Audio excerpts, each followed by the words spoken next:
Cadence POV. I froze when I saw her eyes glow in mine. I knew what it meant, or at least what it might mean, but when my wolf confirmed by saying mate, I was very surprised. Even after she fainted, her breaths were still heavy and jagged. She must have been running for a long time, but from what? Or whom? There were so many things going through my mind all at once, and all of a sudden, my hunting now felt very unimportant. I put a stray strand of hair on her face behind her ear, and my fingers brushed her face, and my wolf grunted something inaudible. Now that was strange.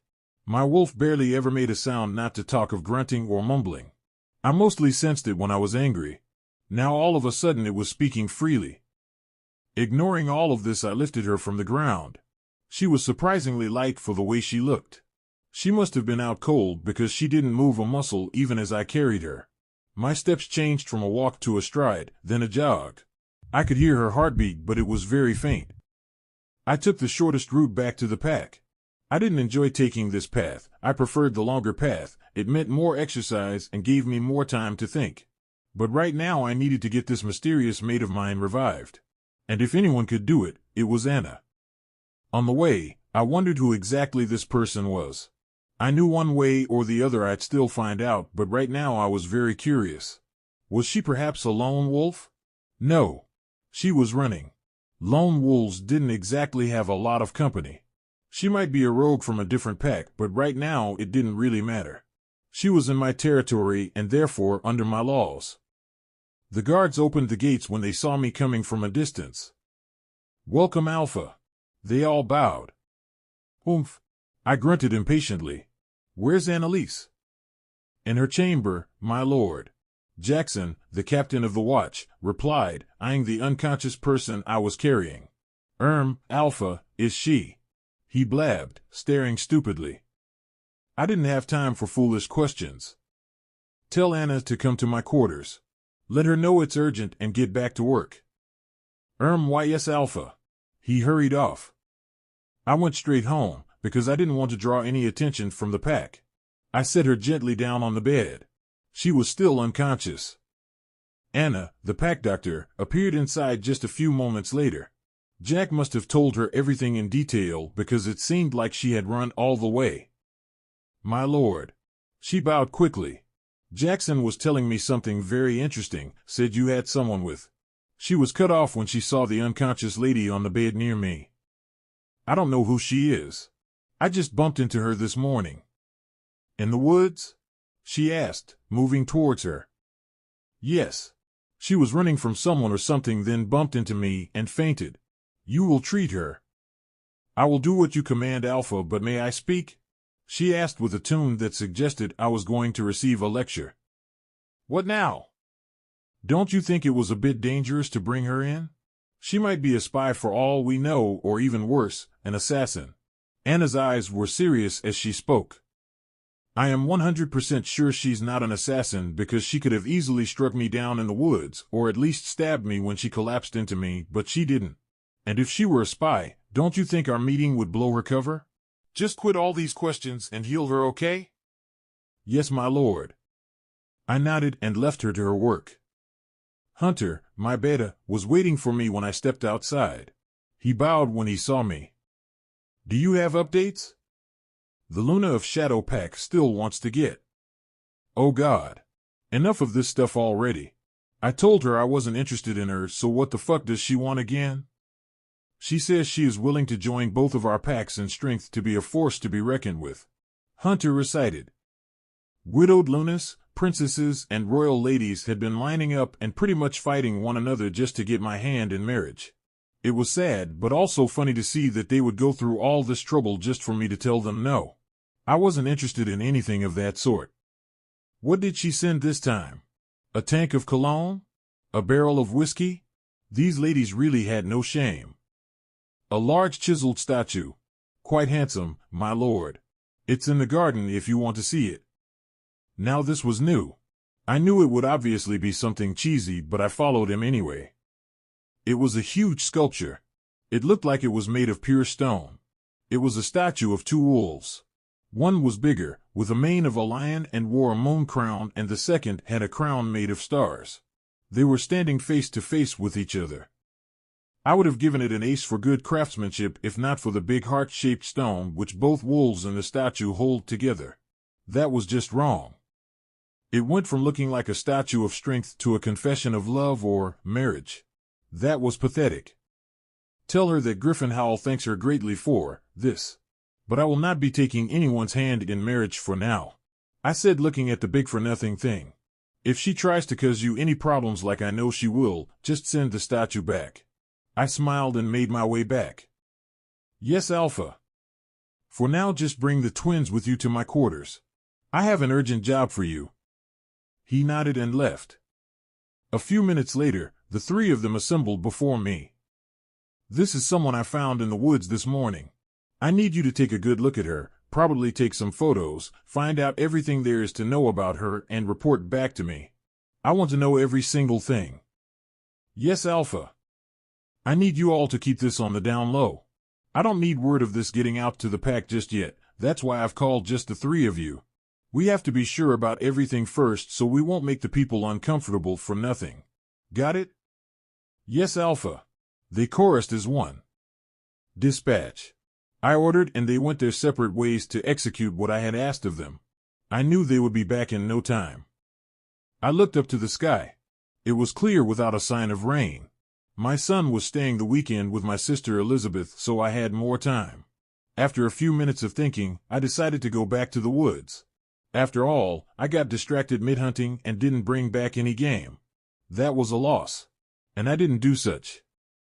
I went to my shade, picked up my mahogany wood bow, some arrows, and water. Then I marched back to the woods. I went deeper into the woods where I was sure the antelopes would be, and sure enough there was one nibbling at some of the shrubs nearby. I watched its movements carefully.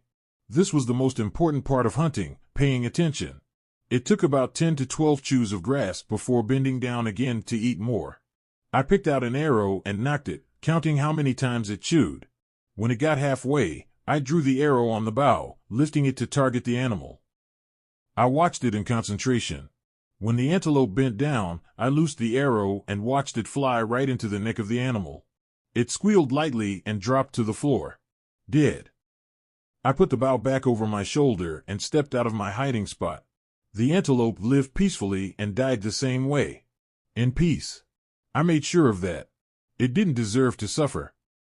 I pulled the arrow out of its neck, wiped off the blood, replaced it with the others, and lifted the antelope to my shoulders. I made a move to go but stopped on reflex. I had a feeling I was being watched. I turned around and looked with my wolf eyes. There was obviously someone else in the forest watching. Just make it easier and come out. A manic laughter cackled from the bushes. It sounded like a madman. Then suddenly something jumped on me. Using quick reflexes, I used my bow to hit it away from my direction.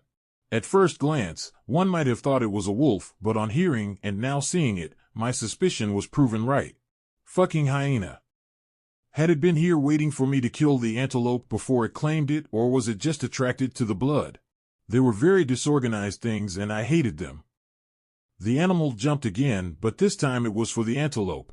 I grabbed it by the neck before it touched my game.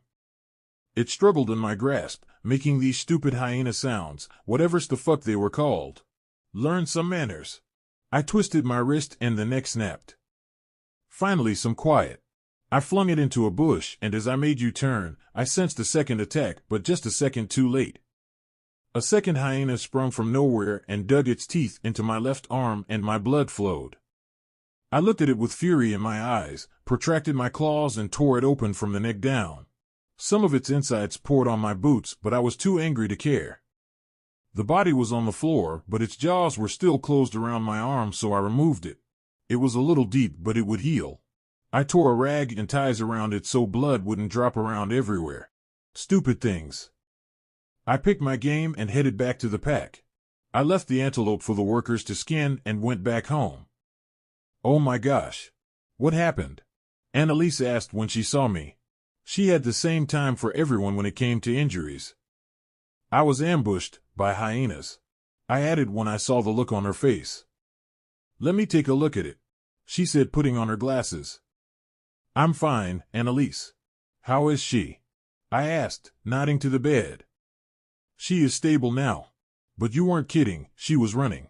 And at top speed too. It must have been hours because her lungs were actually stressed. I gave her something to help her sleep. I nodded, still wondering why, but said nothing. And also, most of the wounds are healing. Though very slowly, as she is very weak, but they're healing. Whereas these ones, she pointed at the purple scratches on her arms and legs. They seem to be getting worse. I've applied an ointment, but there's no improvement. They might be from poisoned flower branches while she was running, but I need to run tests to know. I stepped closer to see what she was saying. The marks looked swollen, and Anna had punctured some to run her tests. I held the now bloody cloth used to cover my wound to avoid blood dropping in the house. There was a scratch mark on her face. I touched it, and some of my blood got on her face. I wiped it immediately. Just like a switch, her eyelids flew open and her brown eyes glowed like before. And immediately she started shaking violently. Anna, what's going on? How is she convulsing? Anna asked with confusion in her voice. She rushed to the bed, opened her eyes, and checked her pulse. Oh no. What is it? I asked, watching her patient still shaking involuntarily. The wounds that aren't healing were from poison hemlock, alpha. She's having a seizure. I'll try my best, but she might not make it. Cadence POV. The words rolled off of Annalise like venom itself. I could see the despair on her face, small beads of sweat beginning to form on her wide forehead. The small figure on the bed was shaking vehemently with her eyes wide open, irises rolled back to her skull. The impact on the bed was rash, and Annalise was flaring her hands in the air. I can't seem to stop her shaking. She muttered in exasperation, her eyes narrowing so slightly while she pulled on the woman's hands. Please stop shaking, she whispered again. The Annalise I was used to was one composed woman, with impressive medical history, but the woman in front of me looked like she couldn't take even the slightest jab back at defeat. She turned to look at me, her eyes wide. I know you're hurt, Alpha, but could you help me hold her in place? Her tone was a tad hesitant. Even the way her hands grappled the woman's violent arms was desperate. I cocked a hesitant brow at her. She dared order me? Hissing, I finally dropped the bow I'd slung around my torso. I reached down to hold her in place, and I heard my wolf mutter some sweet nothings. This is neither the time, nor the fucking place, I whispered back in frustration when she began to flail again. How much longer? I snapped, growing concerned for her exacerbated movements. Annalise sighed harshly, walking away quickly to rummage through her small compact shelf that stood meters away from the bed. She was bringing out bottles, throwing them carelessly on the second mattress in the room before hastily settling for a small, opaque glass bottle. She turned back to meet me. Here it is, she continued, pulling out a syringe from the sides of her white jacket. In one swift movement she drew out the liquid that I realized was a sunset yellow, and literally stabbed it just below her clavicle. Steady, she continued with all concentration, pumping the entire content into her body. The woman's eyes widened even and her lips fell open as if in a scream, but no sounds were made. If anything, she suddenly looked like she was choking on air, yet there was no sound. Was she okay? Is that supposed to happen? I questioned at the tightening of her muscles. Her breathing had sped up in a way that made me uncomfortable. Even Annalise appeared slightly confused. Fucking do something. I don't have the antidote, she yelled back, striding to the end of the bed to hold her legs in place. Poison hemlock isn't very common around here, it's the first I'm encountering. She continued with her lecture, glancing at the deathly expression etched on the woman's face. So what's going to happen? We'll wait. For a minute. I could feel her tense muscles gradually grow relaxed. I looked up to see her eyes closed and her lips gently recoil to their thinness. In a moment her entire body had relaxed, and I heard Annalise heave a relieved sigh. She pushed her loose hair back, standing upright before pinching her nostrils together with both eyes closed. Thank goodness. What did you do? Tyroxyl. It's small but very efficient, she muttered, swiping off the white plastic gloves she'd been wearing. It's not going to hold out for long though, only a couple of days. I let out a breath I didn't even know I was holding, finally letting go of her hands and shoving them into my pockets. Thank goodness she was fine. At least for now, she couldn't die on my hands just yet. My wolf screamed mate, yet there was so much I didn't know about her. A sharp sting brought me back to reality, and I bit back a wince. I caught Annalise looking at me first in slight confusion, before she leaped up in sudden realization. "Oh my, your wounds. Please let me take a look at them." I was going to refuse her offer, but they did sting quite a bit. Sighing reluctantly, I pulled out a stool to seat and watched her quickly arrange the shelf she'd turned inside out. She grabbed the first aid box and a bunch of medical supplies before sitting on the stool beside me. She set the materials out on the table and ushered for me to bring my hands. "Those are deep, Alpha. They'll need some stitching," she said, albeit calmly, as if she wasn't just freaking out 5 minutes ago. She pulled out a cotton swab, pulling my hands closer to clean out some of the blood that had spewed. I watched her slowly stitch the wounds on my arm and heave another sigh.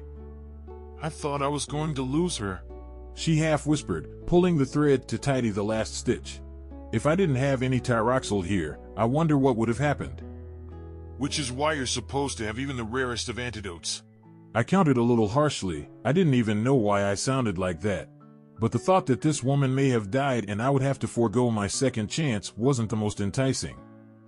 Annalise sighed, putting down her surgical scissors. "It's not in my place to get them, I'm afraid. The antidote for poison hemlock is as rare as the poison itself. From my knowledge, it can be found in the woods where you found her.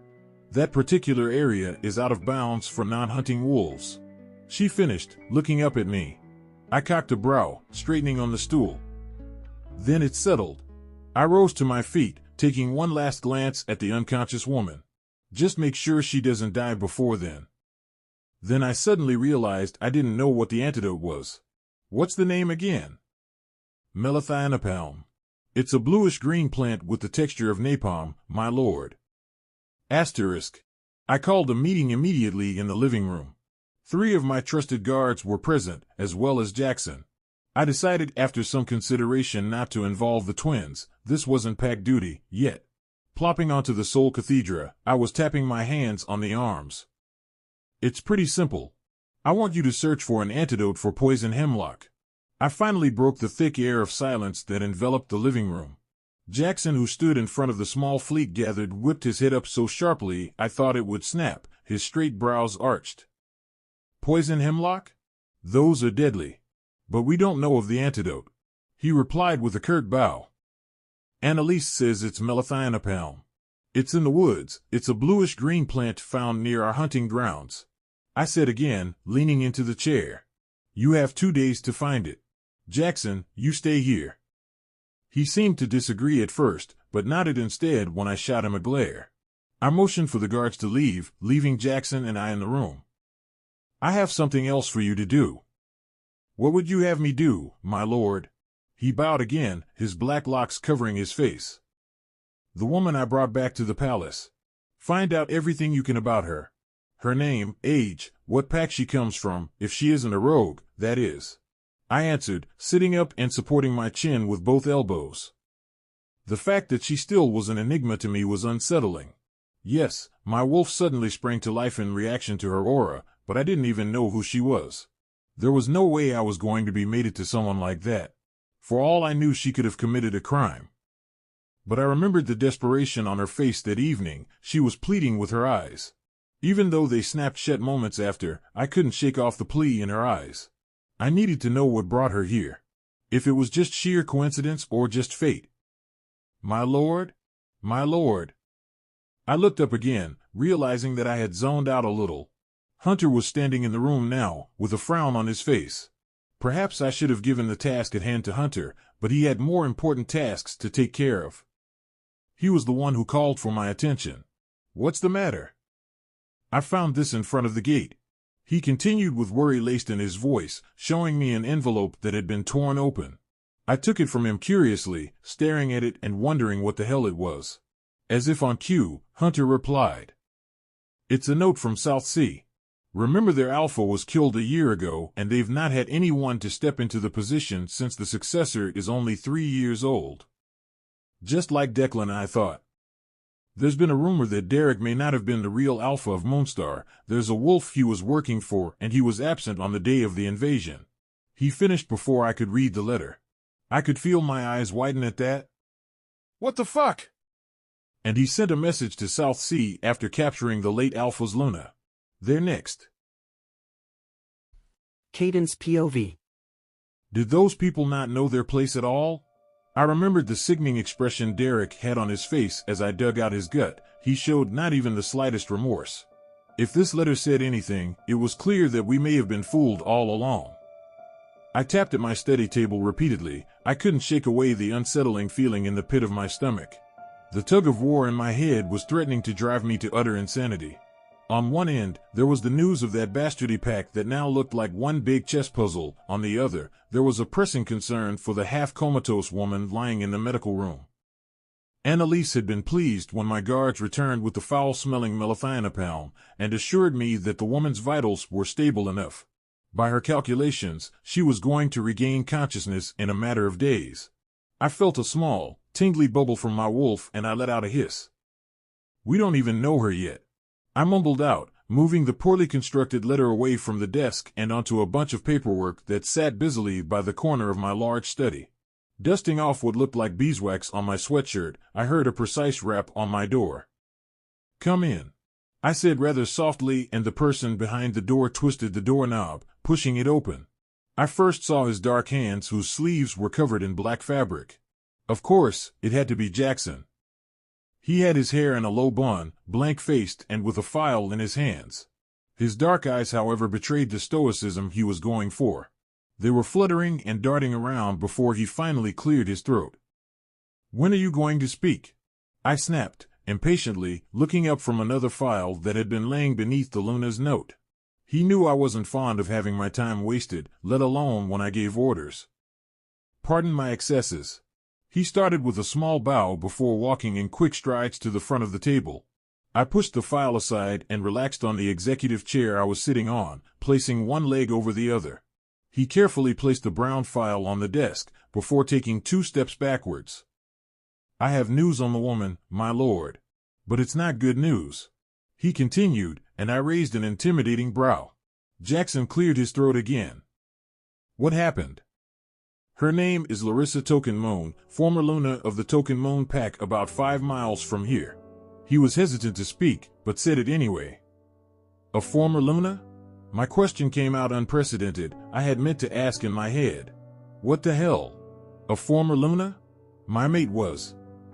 Yes, more like a disgraced Luna.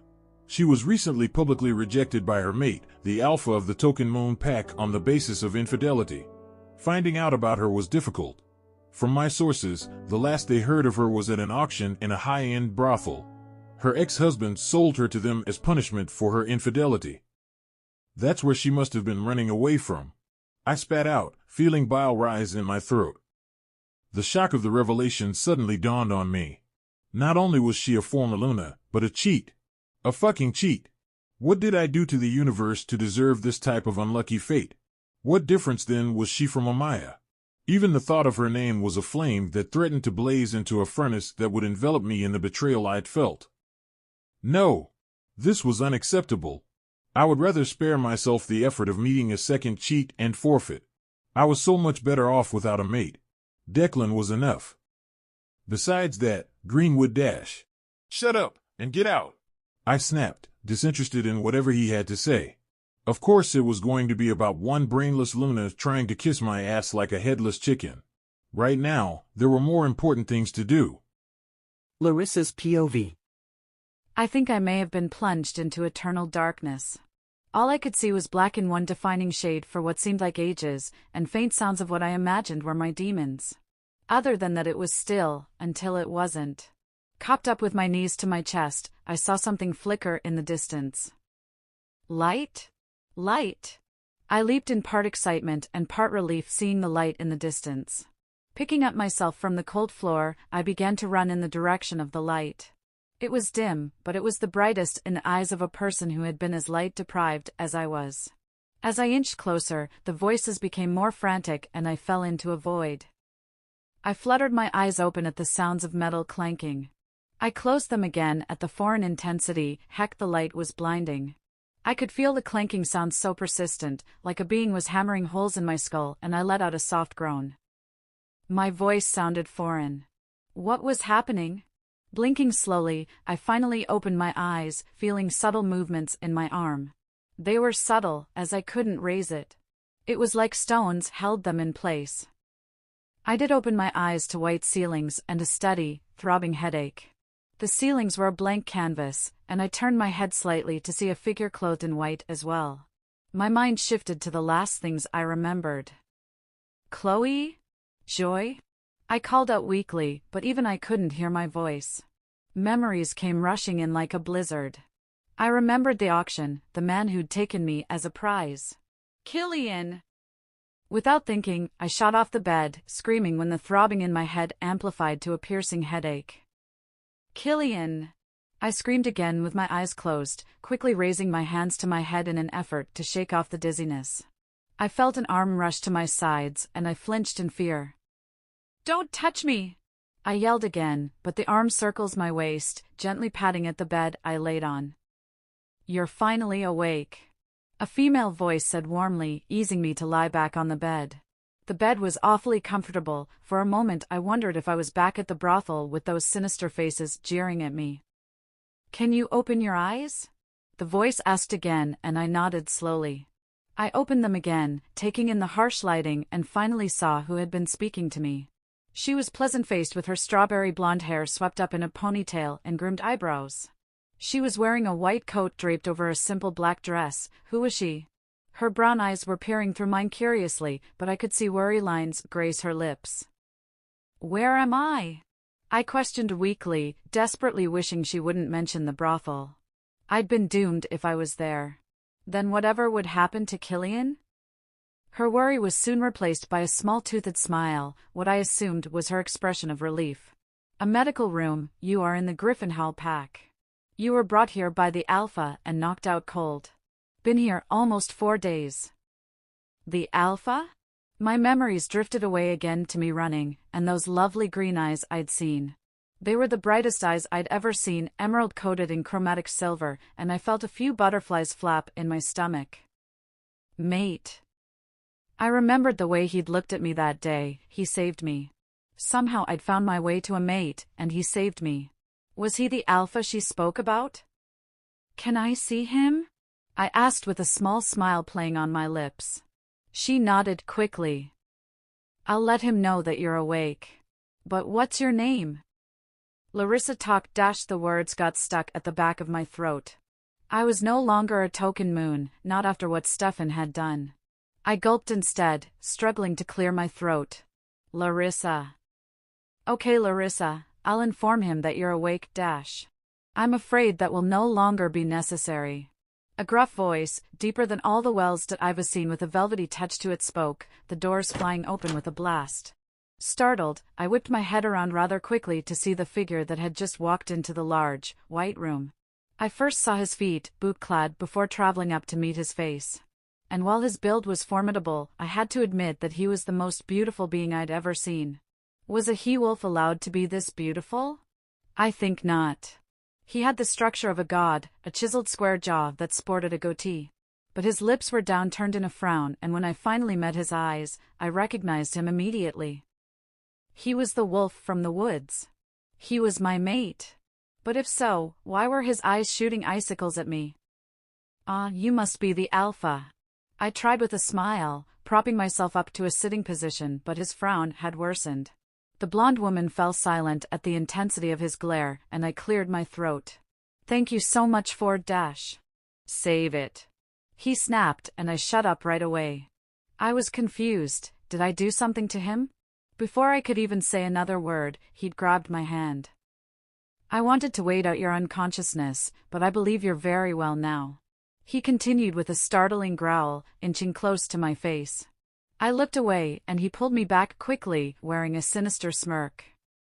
I'm not going to make the same bloody mistake twice, Larissa. How did he know my name? Did I say something? It's time for you to get the fuck out of my pack. My face fell faster than the speed of light. WH. What?